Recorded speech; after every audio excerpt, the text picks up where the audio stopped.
రెడ్డి చేసిన వ్యాఖ్యలకి కౌంటర్ ఇవ్వాల్సిన బాధ్యత ప్రభుత్వం తరపున ఎవరైతే కన్సర్న్ సెక్రటరీస్ ఉన్నారో వాళ్ళకు ఉంటుంది. ఆ బాధ్యత వాళ్ళు నిర్వర్తించారు, బాగానే ఉంది.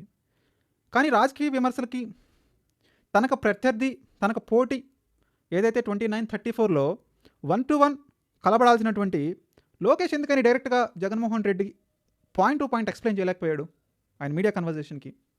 ఏదో ట్విట్టర్లో ఒక మాట పెట్టేసేయడం, లేదంటే ఏదైనా వేదికలపై ఒకటి రెండు స్టేట్మెంట్లు ఇవ్వటం, ఒక సినిమాటిక్ డైలాగులు కొట్టడం, అంతకు మించి ఎందుకని జగన్మోహన్ రెడ్డిని ఫేస్ చేయలేకపోతున్నాడు లోకేష్? ఇక్కడ లోకేష్ని టీడీపీ గురించి ఎవరు కూడా వ్యతిరేకంగా వ్యంగ్యంగా మాట్లాడలేదు. ఇక్కడ పాయింట్ ఏంటంటే జగన్మోహన్ రెడ్డి ప్రతిపక్ష నేత కాదు ప్రస్తుతానికి.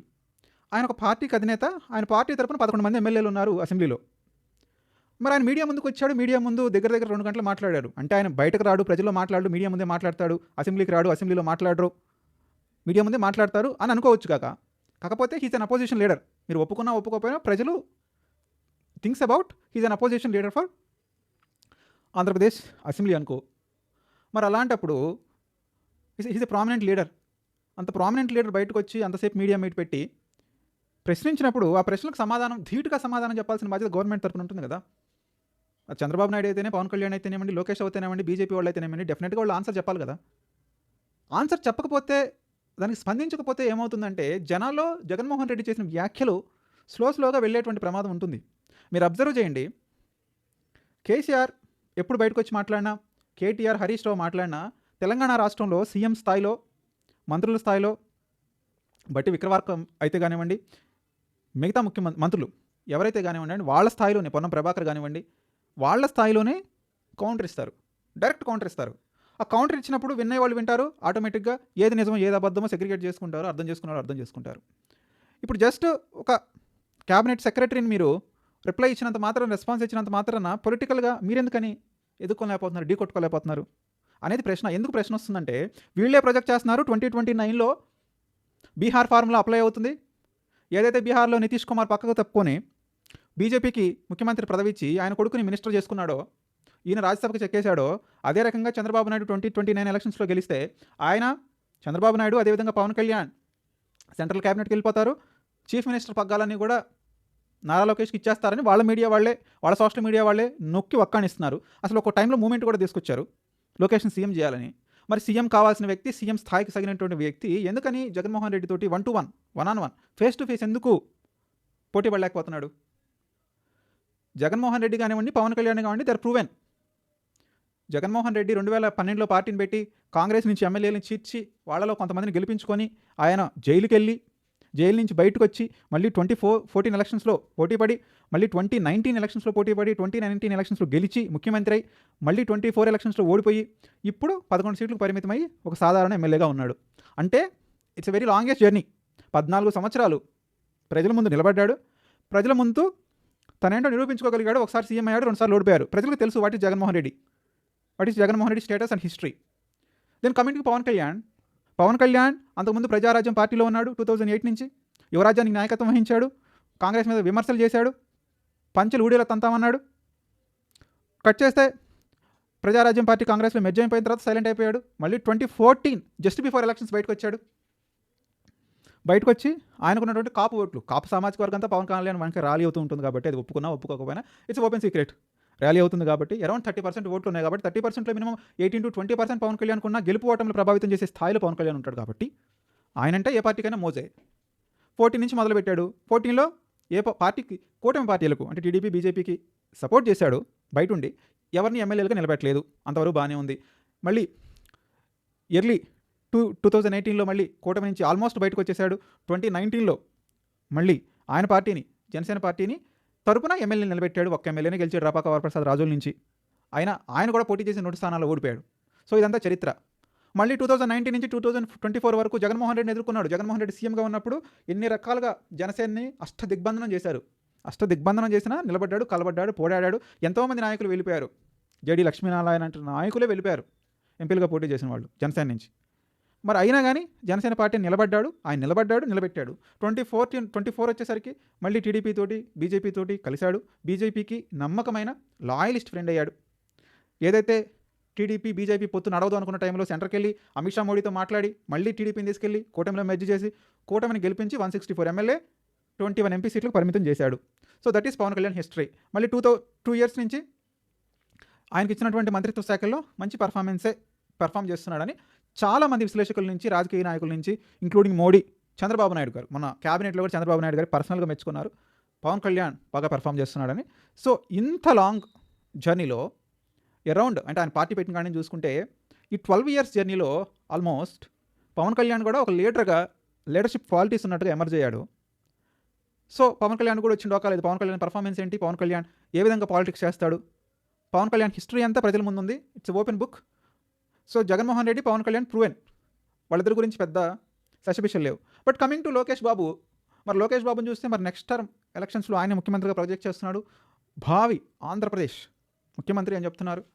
మరి అన్ని చెప్తున్నటువంటి నాయకుడు మరి ఎందుకు ఓపెన్గా జగన్మోహన్ రెడ్డిని ఫేస్ చేయలేకపోతున్నాడు? జగన్మోహన్ రెడ్డి ప్రెస్ మీట్ పెట్టి చెప్పిన దానికి ఎందుకు డైరెక్ట్ కౌంటర్లు ఇవ్వలేకపోతున్నాడు? 3-4 సినిమాటిక్ డైలాగులు తప్ప. సో ఈ ప్రశ్న అందరికి వస్తుంది. It's basic and common sense ఉన్న క్వశ్చనే. అంటే లోకేష్ బాబు గారి పర్ఫార్మెన్స్ చూస్తే మనం 2019లో ఓడిపోయారు. అది ఓడిపోవడం తక్కువ కాదు, ప్రజాస్వామ్యంలో గెలిపోవడం అనేది సర్వసాధారణం. 2019లో ఓడిపోయారు, అదే మంగళగిరిలో ఉన్నారు, అక్కడ గెలిచారు మళ్ళీ. It's well and good. కాకపోతే జగన్మోహన్ రెడ్డిని ఎదుర్కొనేంత స్థాయిలో లోకేష్ బాబు పరిణితి చెందాడు అనేది ఇక్కడ ప్రశ్న. ఆయన కంపెనీలు తీసుకొచ్చానంటున్నాడు. ఆ కంపెనీల విషయం ఏంటో 2 సంవత్సరాల్లో ప్రజలందరికీ కళ్ళ ముందు క్లారిటీ ఉంటుంది. సో దాని గురించి భవిష్యత్తు నిర్ణయిస్తుంది. ఇక్కడ మనం మాట్లాడుకోవాల్సినంత కూడా పొలిటికల్ స్టామినా గురించి. జగన్మోహన్ రెడ్డిని లోకేష్ తట్టుకోగలడా?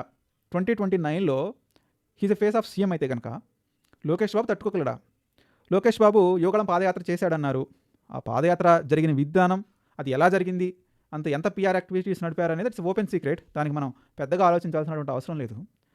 అక్కడ ఒక సంఘటన గురించి ప్రస్తావించాల్సినటువంటి అవసరం అయితే ఉందనిపిస్తుంది. ముఖ్యంగా చంద్రబాబు నాయుడిని జగన్మోహన్ రెడ్డి లండన్ వెళ్ళి ఎత్తేశారు.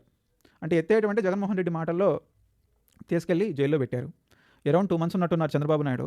ఆ 2 monthsలో ఏదైతే జగన్మోహన్ రెడ్డి పెట్టిన నిర్బంధాలని తట్టుకొని యువగళం పాదయాత్రను కనుక నడిపించినట్టయితే Lokesh Babu he's a powerful opponent YS Jaganmohan Reddy అని అనుకోవడానికి నమ్మకం ఉండేది. మీ అందరూ గుర్తుందో గుర్తులేదో, చంద్రబాబు నాయుడు ఎప్పుడైతే లోపలేశారో ఆటోమేటిక్గా లోకేష్ బాబు లేరు కదా స్టేట్లో. ఎక్కడికి వెళ్ళిపోయారంటే ఢిల్లీ వెళ్ళిపోయారు. ఢిల్లీలోనే ఉన్నారు, యంత్రాంగం నడుపుతున్నారు, అమిత్ షా తోటి మాట్లాడుతున్నారు, సెంట్రల్ క్యాబినెట్ మినిస్టర్లతో మాట్లాడుతున్నారు, పీఎం తోటి చర్చిస్తున్నారు. ఏ రకంగానైనా సరే చంద్రబాబు నాయుడు గారిని బయటికి తీసుకురావాలని యోధులు లాంటి లాయర్స్, పవర్ఫుల్ లాయర్స్ తోటి, హైయెస్ట్ పెయిడ్ లాయర్స్ తోటి మాట్లాడుతున్నారు. సో ఈ కైండ్ ఆఫ్ కమ్యూనికేషన్ ఇన్ఫర్మేషనే రెగ్యులర్గా బయటకు వచ్చేది, అంటే వాళ్ళ మీడియా నుంచే. అంటే అది ఏ లెవెల్కి వెళ్ళిపోయిందంటే వాళ్ళ ఛానల్స్లో టీవీ డిబేట్లో చేసేటువంటి పొలిటికల్ అనలిస్ట్లే, యాంకర్లే ప్రశ్నించే స్థాయికి అసలు ఏం చేస్తున్నారు లోకేష్ బాబు అక్కడ.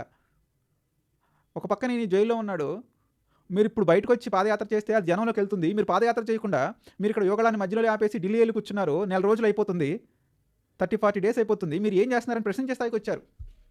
అంటే వాళ్ళ క్యాడర్స్, వాళ్ళ లీడర్స్ యాంటీగా మారేటువంటి సిచ్యువేషన్కి వచ్చారు. అంటే it's a good opportunity to emerge as a good leader for the state. అంతే కదా. చంద్రబాబు నాయుడు ఎప్పుడైతే సైడ్కి వెళ్ళిపోయాడో ఆ టైంలో కనుక లోకేష్ తను ఎక్స్పోజ్ చేసుకొని బయటకు వచ్చి పాదయాత్ర చేసి ఆయన జైల్లో వేసినా కానీ జనంలో సింపతి వచ్చేది. బట్ ఆయన నడవలేదే. మళ్ళీ చంద్రబాబు నాయుడు బయటకు వచ్చిన తర్వాతే కదా మిగిలిన యువకుల యాత్రని లోకేష్ బాబు పూర్తి చేసింది. ఈ వ్యాఖ్యలతోటి మీరు సమర్థించరా? మీరు చెప్పండి. ఆ రోజు లోకేష్ బాబు బయటకు వచ్చి మాట్లాడినట్టయితే ఎంత మాస్ ఫాలోయింగ్ వచ్చేది. బయటకు రాలేదు, మాట్లాడలేదు. ఎప్పుడు ఢిల్లీలో ఉన్నారు, ఢిల్లీలో చక్కబెడతామని చెప్పారు, ఏదో వాళ్ళకి ఇష్టం వచ్చింది చెప్పారు. మరి అక్కడ చూపించాల్సినటువంటి ఫైటింగ్ స్పిరిట్ని చూపించకుండా మళ్ళీ చంద్రబాబు నాయుడు బయటకు వచ్చిన తర్వాత ఎన్ని యాత్రలైనా చేయనివ్వండి, గెలవటం, మళ్ళీ ఇప్పుడు కంపెనీలు తీసుకొస్తానంటాం, ఇంతవరకు బాగానే ఉంది. కాకపోతే ఈ పాస్ట్ హిస్టరీ అంతా చూసినప్పుడు ఆయన కెరీర్లో వచ్చినటువంటి ఒక బెస్ట్ ఆపర్చునిటీని మిస్ చేసుకున్నాడు. జగన్మోహన్ రెడ్డి తోటి స్ట్రైట్ ఫైట్. చంద్రబాబు నాయుడు పక్కన ఉన్నాడు, పవన్ కళ్యాణ్ మాట్లాడిన సిచ్యువేషన్లో ఉన్నాడు, ఆయన సైడ్లో ఉన్నాడు. ఆ టైంలో కనుక లోకేష్ డైరెక్ట్గా జగన్మోహన్ రెడ్డి తోటి ఫైట్ చేసి యువగళం పాదయాత్రను కనుక నడిపినట్టయితే, అవసరమైతే జైలుకి వెళ్ళినట్టయితే ఆయన మాస్ ఫాలోయింగ్ ఒక రేంజ్లో ఉండేది. అసలు ఈరోజు ఎవరు కూడా ఆయన ఎంకరేజ్ చేయాల్సిన పనే లేదు. ఆటోమేటిక్గా ఆయన నాయకుడే కూర్చునేవాడు. సీఎం పదవి ఇవ్వకుండా ఉండలేని సిచ్యువేషన్కి తయారయ్యేది కాంటెస్ట్ అంతా కూడా. బట్ ఆ గ్యాప్ని యూస్ చేసుకోలేకపోయాడు. మరి అట్లాంటి గ్యాప్ యూస్ చేసుకోలేనప్పుడు మరి రేపు వచ్చి డైరెక్ట్గా జగన్మోహన్ రెడ్డి తోటి లోకేష్ బాబు పోటీ పడతాడా అనేది $1 million క్వశ్చనే. ఎందుకంటే Jaganmohan Reddy as a mass leader, ఆయన మనం ఏదో పిఆర్ ఇచ్చి పైకి లేపడం కాదు. ఎవరు ఎగ్రీ అయినా ఎగ్రీ కాకపోయినా Jaganmohan Reddy is a mass leader. Jaganmohan రెడ్డికి 40% ఓట్ షేర్ ఉంది, ఓట్ బ్యాంక్ ఉంది, strong vote bank and solid vote bank ఉంది. జగన్మోహన్ రెడ్డి మాట్లాడకుండా ఏ సభలో కూడా ఆయన స్పీచ్ని కంక్లూడ్ లేని సిచ్యువేషన్లో 164 ఎమ్మెల్యేలను కల్పించిన చంద్రబాబు నాయుడు ఉన్నాడు, పవన్ కళ్యాణ్ ఉన్నాడు, ఇంక్లూడింగ్ లోకేష్ ఉన్నారు. సో అంత స్ట్రాంగ్, అంత కమాండింగ్ లీడర్ కాబట్టి ఇప్పటికీ లెగిస్తే జగన్మోహన్ రెడ్డి పైన, ఆయన పార్టీ పైన, ఆయన విధి విధానాలపైన కూడా వ్యతిరేకంగా స్పందించే సిచ్యువేషన్లో కూటమి పార్టీలు ఉన్నాయి. సో దీన్ని బట్టి అర్థం చేసుకోవచ్చు, as of now Lokesh Babu నేను స్ట్రాంగ్ లీడర్ని, నేను డిపెండబుల్ ఛాంపియన్ని, నేనే పొలిటికల్గా ఎదుర్కోగలను జగన్మోహన్ రెడ్డిని అనేటువంటి ఏ కాంటెస్ట్ను కూడా లోకేష్ బాబు యూస్ చేసుకోలేదు. సో ఫ్యూచర్లో ఎలా ఉంటుందో మనం చెప్పలేం. సో మీరు కూడా మీ విలువైన అభిప్రాయాన్ని కామెంట్ రూపంలో తెలియజేయండి. నిజంగానే జగన్మోహన్ రెడ్డికి లోకేష్ అపోనెంట్ అవుతాడా, స్ట్రాంగ్ అపోనెంట్ అవుతాడా, టీడీపీ పార్టీని నిలబెట్టగలుగుతాడా అనేది మీ విలువైన అభిప్రాయాన్ని కామెంట్ రూపంలో తెలియజేయండి. మరిన్ని మంచి వీడియోల కోసం చూస్తూనే ఉండండి. కొండి.